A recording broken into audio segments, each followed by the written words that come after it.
Mesdames, Messieurs, bonsoir et bienvenue sur ce plateau de Match sur la 2, une émission qui sera consacrée ce soir à l'automobile. Mais auparavant, je voudrais vous donner un résultat de football qui nous intéresse, puisque mercredi dernier, nous suivions sur cette antenne une rencontre de la finale inter-européenne qui opposait l'AC Milan chez lui contre l'Ajax d'Amsterdam, et les Italiens avaient gagné 1-0. Et bien ce soir, c'était le match revanche. L'Ajax d'Amsterdam a battu l'AC Milan sur le score de 6-0. Les buts ont été marqués par Mulder, Kaiser, Neskens, Rep, Muren et Hahn. C'est un score assez surprenant dans ce genre de finale.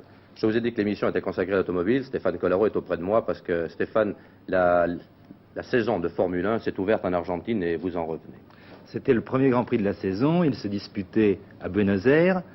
Dans le cœur de chaque habitant de Buenos Aires, on a l'impression qu'il y a un pilote de Formule 1 qui sommeille, ce qui fait qu'il y a une circulation assez mouvementée dans les rues de la capitale argentine. Ils ont d'ailleurs commencé ce reportage en effectuant le trajet entre leur hôtel et le circuit avec 3 des 5 pilotes français qui sont désormais engagés en Grand Prix, Beltoise, Pescarolo et Jarier. Vous allez voir que ça ne manque pas de piquant. Ils sont partis. Ça devrait venir. Ouais. Ils sont partis en avance, là. Alors généralement, vous savez que les pilotes arrivent souvent au dernier moment sur le circuit, au grand désespoir des directeurs d'écurie.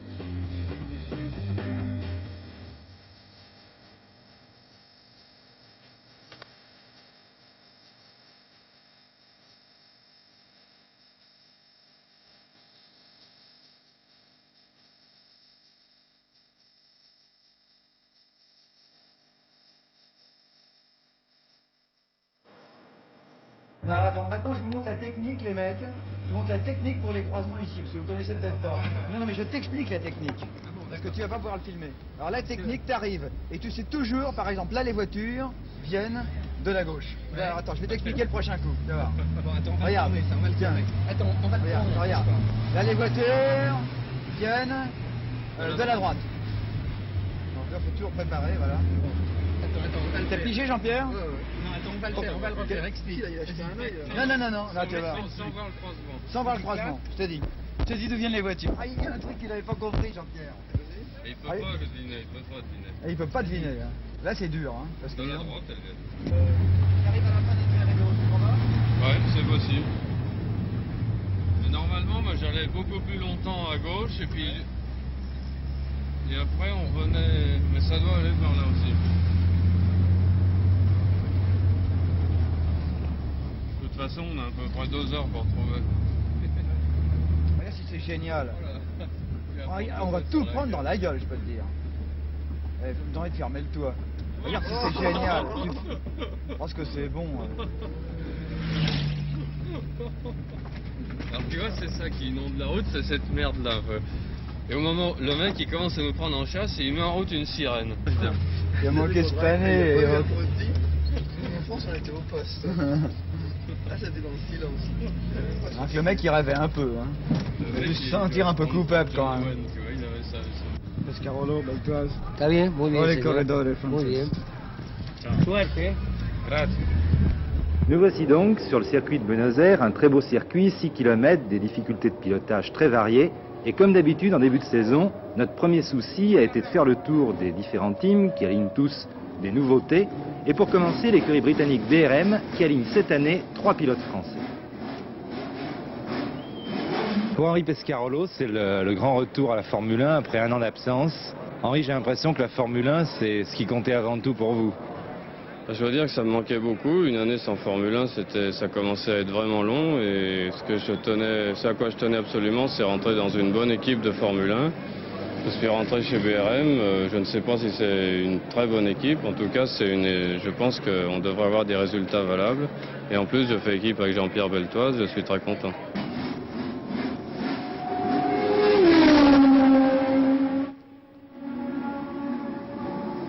Dites-moi, est-ce que les mécanos de chez BRM, par exemple, ne sont pas surpris de trouver 3 pilotes français dans une écurie typiquement anglaise? Je crois que tout le monde a été très surpris, mais de toute façon, pour les mécaniciens de BRM, ils étaient habitués depuis longtemps à ne plus avoir de pilotes anglais, puisqu'ils ont eu des pilotes de toutes les nationalités. Il y avait que Peter Gettin qui était anglais il y a 2 ans. Donc maintenant, ils ont 3 Français. Ça les surprend, mais ça n'a pas l'air de les déranger. Jean-Pierre Beltoise, après avoir longuement hésité, après même avoir envisagé de renoncer temporairement à la Formule 1, vous avez re-signé chez BRM. Eh bien oui, j'ai re-signé chez BRM parce que, après avoir fait un essai, il m'a semblé que la voiture était beaucoup plus compétitive. Enfin, le moteur. Vous ne disposez pas de ce nouveau moteur encore ici? Hélas non, ici on ne dispose que d'un moteur intermédiaire entre le moteur de l'année dernière et le nouveau moteur.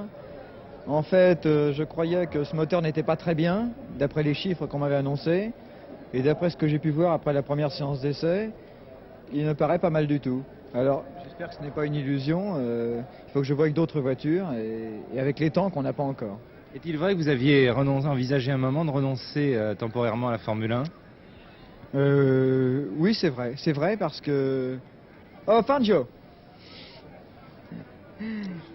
C'est vrai car... Comment ça va? ¿Todo bien? Très bien. ¿Eh? Ok. Yo espero que todo. Tout à l'heure, oui. C'est tout à fait vrai car je pense que d'abord c'est trop dangereux de courir en Formule 1 quand on ne peut pas être dans les 10 premiers. De plus, pour le moral, c'est très mauvais. Et j'avais un petit peu envisagé si je ne pouvais pas trouver de voiture compétitive car je ne veux pas trop donner non plus de mauvaise image de moi. Et c'est toujours très difficile d'expliquer au public qui n'est pas très proche des coureurs pourquoi on n'est que 15e ou 18e comme ça m'est arrivé l'année dernière. Vous avez une autre satisfaction cette année, retrouver Henri Pescarolo comme coéquipier? Oui, bien sûr, c'est une grande satisfaction et j'espère que ce n'est pas moi qui devrais parler du célèbre tandem, mais je pense que nous ferons du bon travail ensemble. Le troisième pilote de BRM est un inédit, François Migaud, qui accède à la Formule 1 grâce à une aide financière très particulière, celle d'un biologiste, Pierre-Marie Pinvin, qui se livrera à travers lui à une étude scientifique du comportement d'un pilote de Formule 1. François Migaud a 29 ans, il est originaire du Mans. Il était déjà connu dans les milieux du sport puisqu'il a été sélectionné 3 fois en équipe de France d'athlétisme sur 100 mètres avec un record personnel en 10 secondes, 5 dixièmes. Dans la vie, il était professeur d'éducation physique. Qu'est-ce qui vous a amené, François, au sport automobile? Eh bien, étant originaire du Mans, c'est l'école Bugatti, où j'ai gagné la finale de l'école, ce qui m'a permis d'accéder directement à la Formule France. F1, je suppose que, comme pour beaucoup de pilotes, c'était votre but. Il est atteint. Maintenant, il reste à gagner et actuellement, c'est difficile. Il y a tout à refaire maintenant. Quand j'ai gagné l'école Bugatti, bon, je voulais accéder à la Formule 1. Maintenant, j'y suis et je repars comme un jeune premier pour faire mes armes, apprendre mon métier et arriver à obtenir des bonnes places dans un championnat du monde dans les années futures. Écurie Tyrrell, un serment au cœur, bien sûr. 2 jeunes pilotes, Depailler et Scheckter, succèdent à François Sever et Jackie Stewart. Patrick Depailler, lui, a 29 ans, il est originaire de Clermont-Ferrand. Il a commencé par la moto, Patrick. J'ai fait 3 années de compétition internationale à moto et j'ai arrêté rapidement, faute de moyens. Et je voulais vivre du sport automobile, j'ai fait donc le Volanchel. Et après, vous avez été battu après une lutte serrée par François Sever, justement. Oui, on était très près l'un de l'autre et finalement il l'a emporté sur moi. Mais finalement j'ai été très chanceux d'être second derrière lui parce que lui il a gagné une voiture, moi j'ai gagné une place de pilote d'usine chez Alpine moi, pour 3 ans. Toute votre carrière ou presque s'est fait chez Alpine Renault jusqu'ici? Tout a commencé là, c'est vrai, et j'ai conduit jusqu'à l'année dernière, j'ai conduit pour Alpine Renault, sans arrêt. Vous avez déjà conduit en Formule 1 et justement dans cette équipe Tyrrell? J'ai fait le Grand Prix de France, ma première course en Formule 1, et j'ai fait aussi le Grand Prix des États-Unis en 72. Quelle est l'ambiance actuellement dans le team Tyrrell? Eh bien, Tyrrell a maintenant affaire à 2 jeunes pilotes. Joli Scheckter et vous? L'ambiance est très bonne, nous nous entendons très bien, mais nous sommes des learning drivers et il faut écouter M. Tyrrell.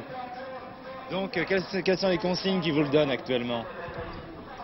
D'être très prudent, des consignes de prudence et surtout de finir la course pour amasser un maximum d'expérience puisqu'on n'a absolument rien à démontrer. Il faut seulement qu'on apprenne notre métier et si on veut apprendre notre métier rapidement, il faut faire beaucoup de tours, donc finir des courses. Les McLaren d'usine sont désormais rouges et blanches. Peu de modifications en fait sur les fameuses M23 redoutables la saison dernière, mais une recrue de choix, le Brésilien Emerson Fittipaldi, champion du monde 72, qui a quitté Lotus et sera associé au combatif Denny Hulme. Michael Wood s'alignera lui sur une McLaren M23 privée. Chez Lotus, toujours Peterson, mais la grande nouveauté s'appelle Jackie X. Le transfuge de chez Ferrari à Lotus, c'est finalement une chose assez magnifique. La voiture marche très bien. J'ai un contact tout à fait positif avec l'écurie Lotus. Ça se traduit par un 7e temps aux essais, c'est-à-dire que la voiture est une prise de contact très différente de ce que j'ai conduit jusqu'à présent. Il me faudra à mon avis 1 ou 2 courses pour m'habituer, mais dans l'ensemble, je suis très satisfait.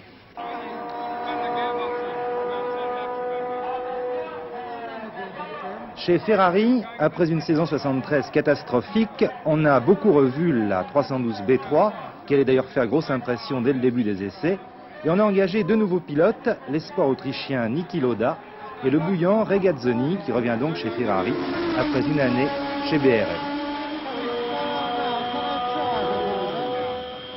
Et puis, regardez bien, la nouvelle Brabham BT44, on va beaucoup en parler durant la course, tout comme on va beaucoup parler du premier pilote Brabham, l'Argentin Carlos Rothman, dont chaque apparition sur le circuit est saluée par des chansons et par des volées de confettis.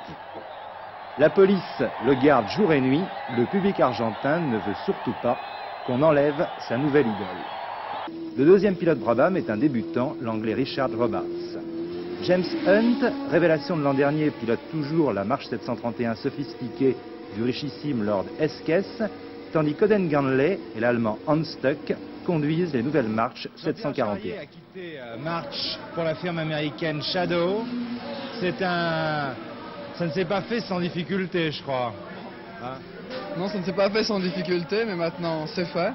Et comme il n'y a que le sport qui compte, je crois que... Vous aviez signé un contrat de plusieurs années avec March, et on ne voulait pas vous laisser partir. Oui, c'est ça, et je pensais que si je voulais gagner des grands prix, il fallait que je rentre dans une écurie aussi compétitive que peut l'être Shadow, et avec un pilote expérimenté comme Revson. Et alors, on a eu un accord amiable, grâce auquel j'ai pu rentrer dans cette équipe américaine. Une nouvelle marque en Formule 1, Lola, avec le vétéran Graham Hill et le débutant britannique Edwards. Chez Surtees, une nouvelle voiture, la TS16, et aux côtés de Carlos Pace, l'excellent pilote allemand Jochen Matz. Quant à l'ISO de Frank Williams, elle est pilotée par le pittoresque Arturo Merzario. À l'issue des essais, meilleur temps pour la Lotus de Ronnie Peterson, devant la Ferrari ressuscitée de Regazzoni et la prometteuse Shadow de Peter Revson, et ici un tête-à-queue de Lansing de Van Oppel, dernier temps de ses essais. Pour la course, les pilotes craignaient surtout la grosse chaleur. Déjà, quand il fait froid, on a toujours très chaud dans une voiture de course. Alors avec un temps comme ici, par 35 degrés à l'ombre, c'est très dur d'arriver à rester concentré pendant 2h30, tellement on est déshydraté, tellement la chaleur à l'intérieur de la voiture est insupportable. Je crois que ça va tenir là maintenant. Ça va. Ça va aller au début. Ça devrait aller. Et surtout sur nos voitures, nous avons les radiateurs d'eau placés à l'avant et on a au niveau des pédaliers une chaleur absolument torride, on se brûle les pieds pendant toute la course, ce qui arrange rien. Les années décidément ne semblent pas avoir de prise sur Jean-Manuel Fangio, 5 fois champion du monde, un record qui n'est pas près d'être battu.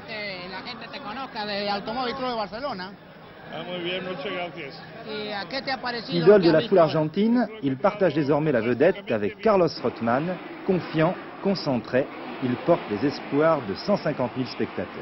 Attention au départ, c'est Ronnie Peterson qui va prendre le meilleur départ devant Hunt. Derrière, Regazzoni et Revson vont s'accrocher dans le premier virage, provoquant une belle panique qui entraînera l'abandon de Jarier et Revson et retardera Scheckter, Watson et Merzario. Avant même la fin du premier tour, James Hunt, numéro 24, a déjà débordé la Lotus numéro 1 de Peterson, qui précède Fittipaldi, Rothman, Elwood, X, Hulme, Pace, Lauda. On pointe ensuite Beltoise, Depailler et Merzario. Regazzoni, numéro 11, vous allez le voir, se retrouve en avant-dernière position. Deuxième tour, la foule se lève dans les tribunes. Hunt, en effet, en panne d'embrayage, a fait un tête-à-queue. Et derrière Peterson numéro 1, c'est Carlos Rothman, Brabham numéro 7, qui a réussi à prendre la deuxième place à Fittipaldi, McLaren numéro 5. Elwood, X, Hulme, Pache et Lauda suivent roue en roue, puis Beltoise, Depailler et Gunley.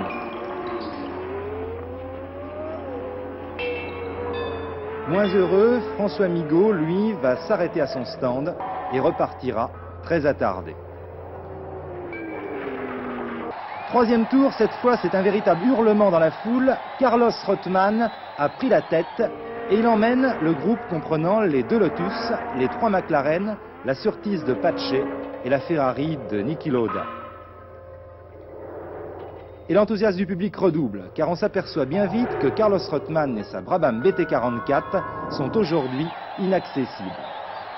L'Argentin prend la bagatelle de 2 secondes au tour au meilleur de ses adversaires.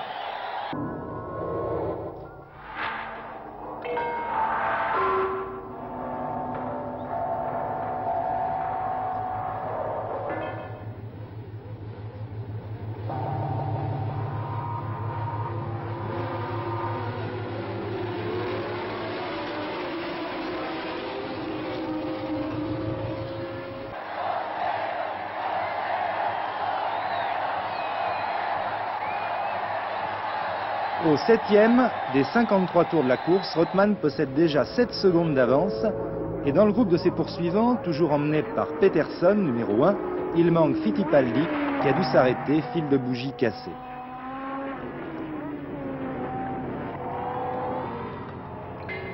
Un tour plus tard, c'est Denny Hulme, McLaren numéro 6, qui passe à l'attaque et va ravir la deuxième place à Ronnie Peterson, Lotus numéro 1. Pache, en difficulté, sur la Surtees numéro 18, cède peu à peu, il abandonnera avant la mi-course. Un peu plus loin, Beltoise est 8e, il distance Depailler numéro 4 et Gunley. En deuxième position, Denny Hulme continue à céder du terrain à Rothman, tandis que Jackie Inkster, Lotus numéro 2, s'est hissé en 3e position. Depailler s'est bien repris après un petit passage à vide, tandis que Regazzoni, sur la Ferrari numéro 11, a effectué un deuxième tête-à-queue et entame une remontée sensationnelle qui lui vaudra le record du tour. Regazzoni.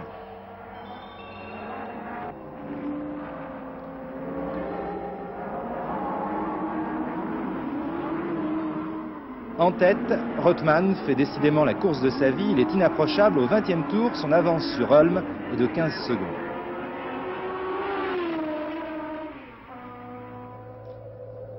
Et cette fois, c'est Lauda, numéro 12, qui passe à l'attaque. Il attaque la Lotus numéro 2 de Jackie Inkster, qui va d'ailleurs devoir s'arrêter sur crevaison, puis abandonnera un peu plus tard en panne d'embrayage.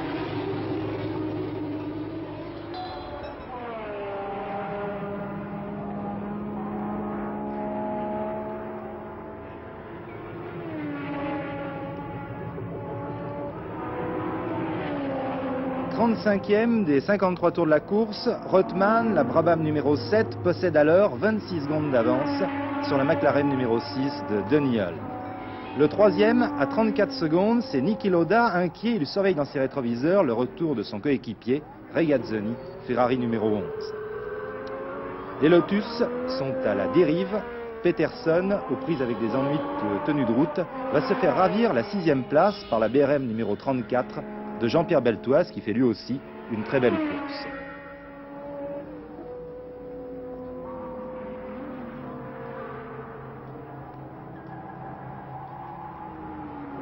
« 37e tour, un frisson dans le public. Regardez, la prise d'air de la Brabham de Rothman s'est décrochée. Un incident qui ne ralentit pas beaucoup la voiture de tête, qui maintient son avance sur Hulme, tandis que Lauda surveille toujours Regazzoni dans ses rétros.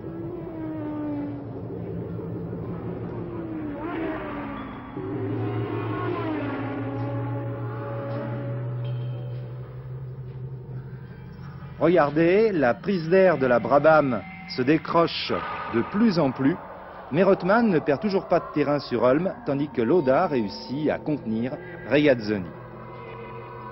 Plus que 3 tours à couvrir, le public survolté est maintenant presque certain de la victoire de Rothman, qui possède encore 20 secondes d'avance. Avant-dernier tour, dans les tribunes, on attend Rothman et c'est Holm qui passe. Il se présente devant une foule subitement silencieuse et consternée.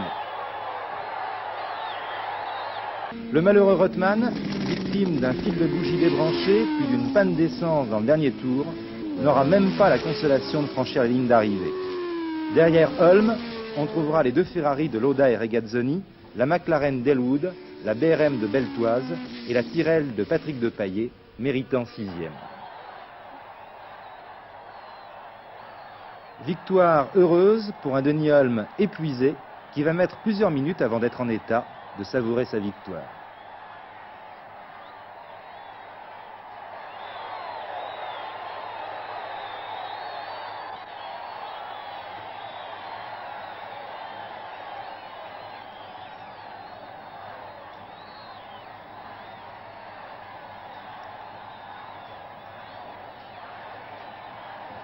Et tandis que les trois premiers se dirigent vers la tribune où les attend le président Péronne, la foule scande le nom de Lolle Rothman, nouvel héros de tout un peuple.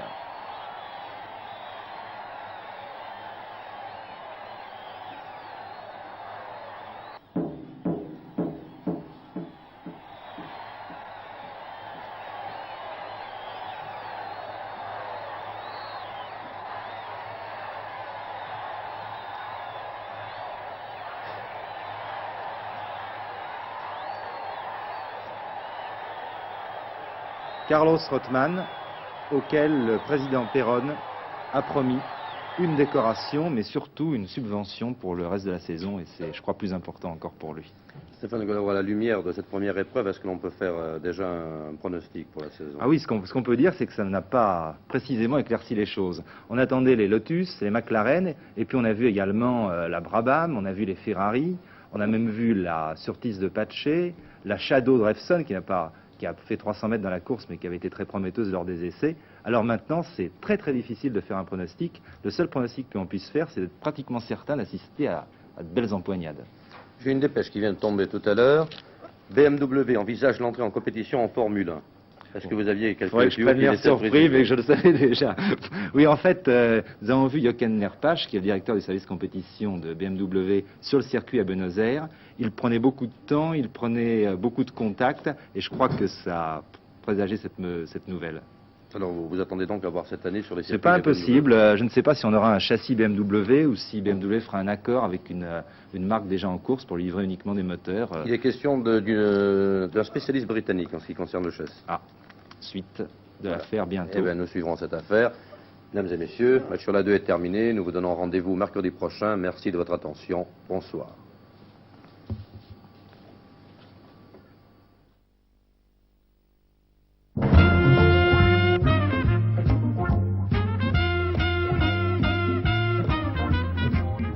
C'était Match sur la 2. Ingénieur du son, Bernard Denonin. Cadreur, Gilles Moiseau. Illustrateur sonore, Léon Nerville. Script, Sylvie Carré. Assistant réalisateur, Jacques Bertrand.